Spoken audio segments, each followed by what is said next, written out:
그것은 뭐냐면 우선 사업 시행 계획 인가 이거를 기간을 명시했어요.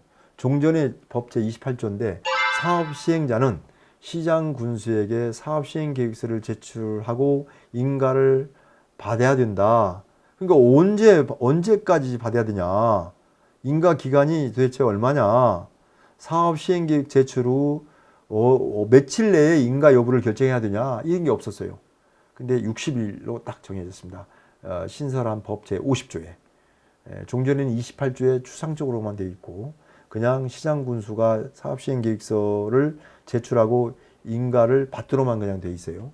근데 사업 계획서 제출 후 60일 이내에 인가 여부를 결정해 줘야 된다. 60일 이내에 뭐 반려를 하든지 아니면 인가를 해야 된다 이겁니다. 그리고 이제 관계기관 의견을 제출하지 않을 경우 조치 이 내용이 그 관계기관 의견 어떤 제출 안 할 경우 이런 조치 내용이 없었어요. 그래서 사업 시에 인가할 때 반드시 그 의제되는 사항에 대해서 관계기관 장은 20일 이내에 의견을 제출하도록 이렇게 되어 있어요. 제출 안 해도 뭐 다른 조치가 없었습니다. 그래서 이렇게 의제되는 사항에 대한 협의를 요청하는 관계기관 장은 30일 이내에 의견을 제출하도록 그렇게 규정을 하고 있습니다. 만약에 의견 제출을 안 한다. 그러면 이미 협의한 것으로 본다 이겁니다. 왜냐하면 사업 시행인가를 할 때는 그 내용이 예를 들면 뭐 학교 같은 경우는 인근 학교와 협의를 해야 되잖아요. 학교를 증설해야 될지 재개발 또는 재건축을 함에 따라서 학교를 증설해야 될지 또 줄여야 될지 뭐 여러 시설에 대한 어떤 그런 협의 그러면 학교 또는 교육청에 그런 동의를 받아야 됩니다. 의견을 조회합니다. 근데 이제 의견을 제출하지 않으면 30일 이내에 의견이 없으면 이미 협의한 것으로 본다 그냥 이미 협의 끝났다. 그러니까 사업 주체인 조합에서 원하는 쪽으로 가는 거죠. 뭐 또 소방 재난 관련된 것은 소방방지청에 소방서나 또는 하여튼 그런 그리고 이제 군부대 또 뭐 여러 군부대 시설을 쓰면 이런 국방부라든가 이런 관할 또 부대에 또 협의를 하고 그렇게 되어 있습니다. 그리고 이제 불합리한 규정을 개선했다. 는 겁니다. 재건축 사업에서 매도 청구 절차를 좀 구체화했다 이거죠. 그러니까 종전에는 39조에 도시정비법 39조에 매도 청구에 대한 규정이 있었는데 여기에 이것이 이제 조합설비 인가 이후에 집합건물법을 준용해서 매도 청구를 진행하도록 되어 있어요. 그러니까 조합설립과 사업시행 인가는 또 몇 년이 걸릴 수가 있거든요. 그러면서 엄청난 이 매도 청구에 대한 시가를 공탁해야 되기 때문에 엄청난 조합의 사업 부담이 크잖아요. 그래서 재개발 사업은 사업시행 인가 이후에 토지 수용 재결 절차를 거치는데 재건축은 조합 설립 뭐 진짜 되자마자 해야 되는 그런 이 내용이었어요. 그래서 이건 불합리하다 해서 제가 한국토지공법학회에 제가 그 연구 논문을 발표해서 이건 문제가 있다. 이런 재건축 사업의 매도 청구 절차에 대해서 최고 절차나 이런 매도 청구 절차에 대해서 문제가 있다 해서 그런 걸 통해서 국회에서 발표도 하고 해서 법 개정이 이루어졌습니다. 이게 이제 그래서 사업 시행 인가 이후에 하도록 되어 있어요. 옛날에는 조합 설비 인가 이후에 할 수밖에 없었죠. 근데 사업 시행 인가 이후에 30일 이내에 사업 동의 여부에 대해서 서면 촉구를 하고 그리고 2개월 이내에 토지 등 소유자의 회답을 거쳐서 2개월 이내에 소재기할 수 있도록 매도 청구 이렇게 그렇게 구체적으로 64조에 이렇게 명시적으로 개정이 되었습니다. 그리고 현금 청산자에 대해서 이 협의 방법을 좀 명확하게 했어요. 옛날 이제 종전 개정 전 47조의 관리처분과 관련된 47조, 48조가 관리처분과 관련된 거거든요. 46조는 사업 시행 계획 인가, 사업 인가와 관련된 거고. 그래서 종전법 47조에 보면 여기 보면 관리처분 인가 후 90일 이내에 현금 청산하도록 되어 있고 현금 청산 지원할 경우 정관으로 정한 이자를 지급하도록 되어 있었는데 이 개정된 법은 73조에 되어 있습니다. 예. 72조가 이제 사업시행과 관련된 내용이고 73조가 관리처분 관련된 거거든요. 여기에 이제 관리처분 인가 후 90일 이내, 90일 이내에 손실보상 협의를 완료하도록 되어 있고 협의 만료 다음 날부터 60일 이내에 수용 재결 또는 매도 청구 신청할 수 있도록 되어 있습니다. 예. 그러니까 이렇게 이제 그 현금 청산자들에 대한 그다음에 수용 재결 신청이라든가 매도 청구를 지원할 경우 시행령에서 정한 이자를 지급하도록 그렇게 법을 만들었습니다. 다음은 이제 불합리한 규정을 개선한 것인데 예를 들면 정비 기반시설을 무상 양도하는 규정이 있습니다. 종전법 65조에 보면 이 정비 사업을 하는 데 있어서 이 국공유지를 국공유지 무상 사용 그런 점용할 수 있는 것은 또 32조인데요. 하여튼 이 정비 기반시설을 무상 양도하도록 돼 있어요.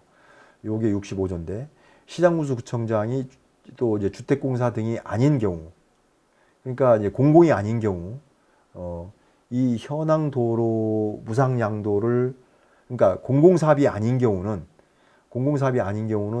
이 현황 도로인 경우는 이게 무상 양도에서 제외되어 있었거든요. 그런데 97조에 공유재산 및 물품관리법에 따른 이 공유재산 중에서 현황 도로도 무상 양도가 가능하도록 그렇게 되어 있고, 또한 이제 용도가 폐지되는 정비기반시설 이 대부료 이 부분도 면제하도록 추가 신설을 했습니다. 이것은 조합원들의 상당히 이익과 관련된 거죠. 이러한 불합리한 규정을 개선했고, 이 국공유지 사용료라든가 점용료 이걸 면제를 종전에는 추상적으로 되어 있었는데 그거를 면제하도록 구체적으로 했다는 거.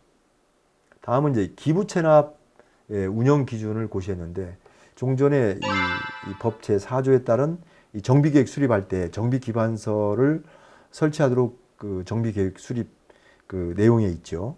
이게 정비기반시설 설치 기준이 좀 불명확했어요. 그래서 법 제51조를 신설해서 이 시장군수구청장이 과도한 정비기반시설을 기부채납을 요구하는 것을 금지하도록 그렇게 규정을 두었습니다. 그리고 정비기반시설의 기부채납 기준을 고시해서 상당히 좀 개선을 했죠. 그리고 또한 이 사업 완료 후에 이 지구 단위 계획으로 관리하는 정비계획의 이 종전의 79조에 정비계획에 포함된 기준에 적합하게 유지 관리한다고 이렇게 되어 있는데 법 제84조로 신설해서 이전 고시가 이루어진 이후에 정비구역 해제, 당연히 이전 고시가 이루어졌으면 이제 토지 건축물 준공이 된 거 아니에요? 사업 완료해서 이 토지 건축물이 준공이 돼서 이전 고시가 이루어지면 당연히 정비구역이 해제돼야죠. 해제가 되는 거죠. 해제. 그리고 이제 이것은 지구 단위 계획으로 관리되는 겁니다. 지구 단위 계획으로. 그래서 나중에는 이제 또 뭐 재건축하나 리모델링 할 때는 지구 단위 계획 변경 계획을 수립하면 되는 거죠. 나중에 또. 그리고 시공사 선정할 경우 수의계약 요건을 좀 변경했는데 종전에 법 제11조에 이 조합이 시공사 선정할 때 입찰이 3회 이상 유찰된 경우에 수의계약할 수 있도록 되어 있는데 3회라는 게 좀 너무 하잖아요.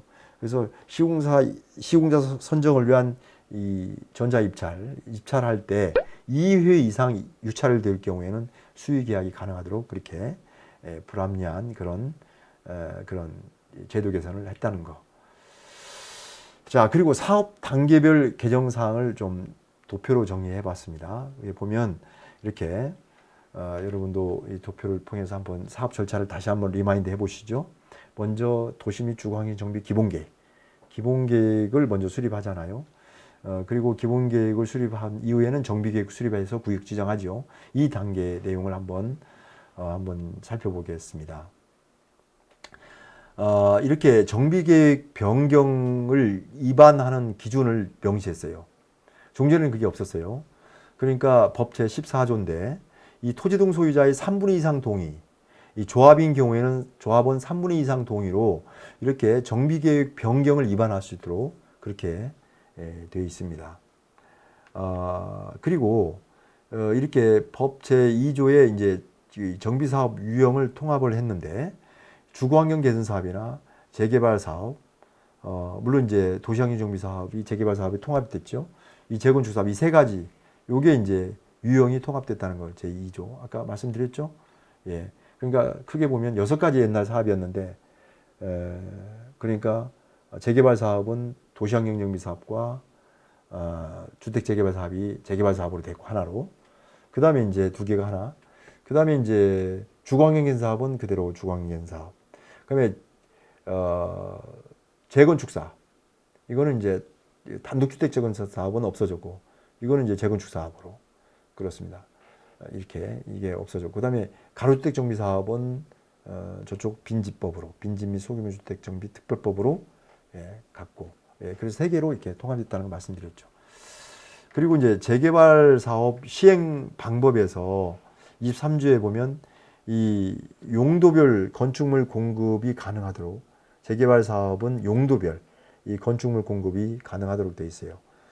그래서 뭐 주거용뿐만 아니라 뭐 근린생활시설이나 또는 뭐 오피스텔이나 뭐 이런 걸로도 이제 건축물 공급이 가능하도록 돼 있고. 그러면 이제 이 조합 설립 추진이 단계죠. 정비계획 수립했을 때 정비계획 수립에서 구역 지정이 된 이후에 추진이 설립하잖아요. 조합 설립 추진위원회. 여기에 이제 토지 등 소유자 방식으로 했을 때 요건 제 50조에 있는데 토지 등 소유자 4분의 3 동의와 토지 면적 2분의 2 이상 동의로 이제 이 토지 등 소유자 방식으로 하는 것을 결의할 수 있습니다. 그 다음에 이제 조합 설립은 사업 시행인가 결정 기간을 신설했다고 그랬죠. 접수 후 60일 이내. 조합 설립 아까 조합 설립 인가 이후에 이제 사업 시행 인가 받잖아요. 그러면 60일 이내에 인가 여부를 통보하도록 돼 있고 관계 기간도 30일 이내에 의견 제출하도록 돼 있고 그렇죠. 건축 심의하고 각종 심의하고 그다음에 관계 기간 협의하는데 사업 시행 인가 받을 때 그리고 이제 존치 지역에 대한 어떤 특례도 58조에 신설했는데 이게 사업 시행 계획서에 대한 존치 이 소유자 동의를 면제해서 정비 계획에 포함하도록 그렇게 되어 있습니다.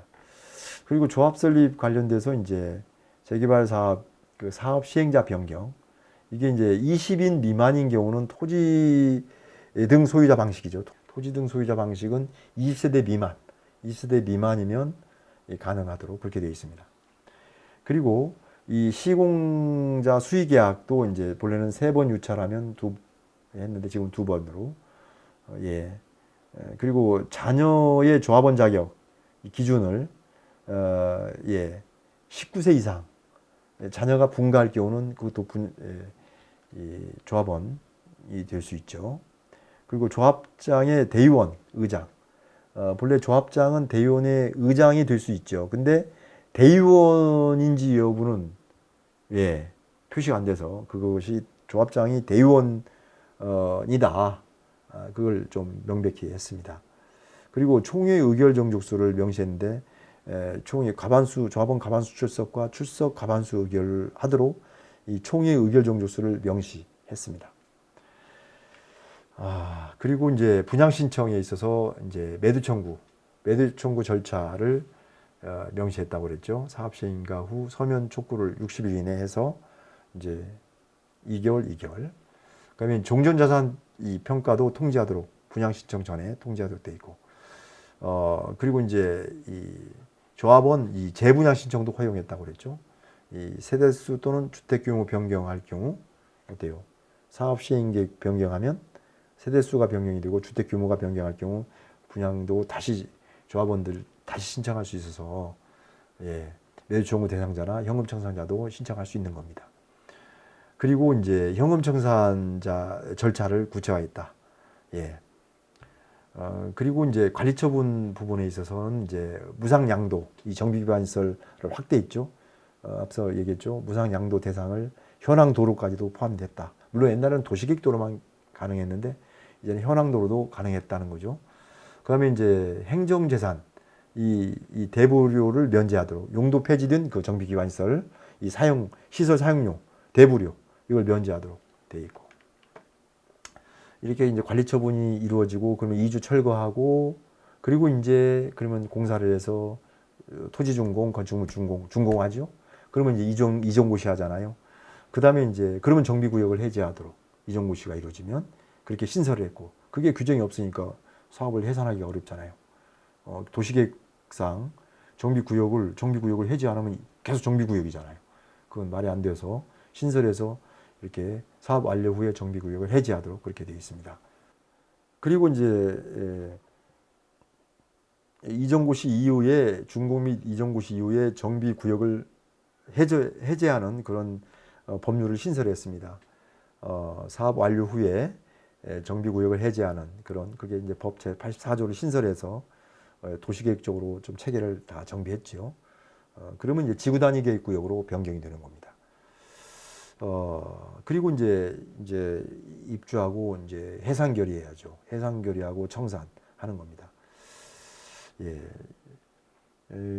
그리고 이제 공공주택 건설 기준을 의제 처리하는 것들 이런 것은 공공주택 특별법에 따른 이제 공동주택을 건설하는 경우 의제 처리하는 것이고 또 도시분쟁조정위원회 효력 이 조정 결과는 집행력 있는 집행결론과 같은 도시분쟁조정위원회에서 결의하잖아요. 그러면 거의 1심의 그 결과 같은 집행력 있는 그 권한으로 효력을 인정하는.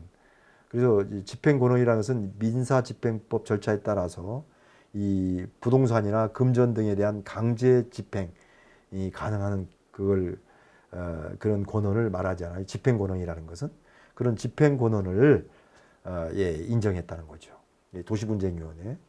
저도 뭐 몇몇 그 지자체 도시분쟁위원 조정위원도 했고 지금도 하고 있습니다만은 그다음에 도시 및 주거환경 정비 기금 이것도 이제 제 126조 이 증축형 리모델링 이 안전진단 지원이 가능하도록 이 도시 및 주거환경 정비 기금을 지원하는 그런 내용으로 정리를 했습니다. 여러분 어떻습니까? 여러분들 이제 종전법 그렇죠? 전면 개정안 2018년 2월 9일부터 시행한 그러니까 2017년 2월 8일 개정 공포한 후 1년 후인 2018년 2월 9일 전면 개정에서 지금까지 뭐 매년 법은 바뀌죠. 개정하지만 전면 개정한 것은 2018년 2월 9일 이 전면 개정 시행한 법이라는 것을 중요한 핵심을 제가 또 여러분 다시 제가 설명을 드렸습니다. 고맙습니다.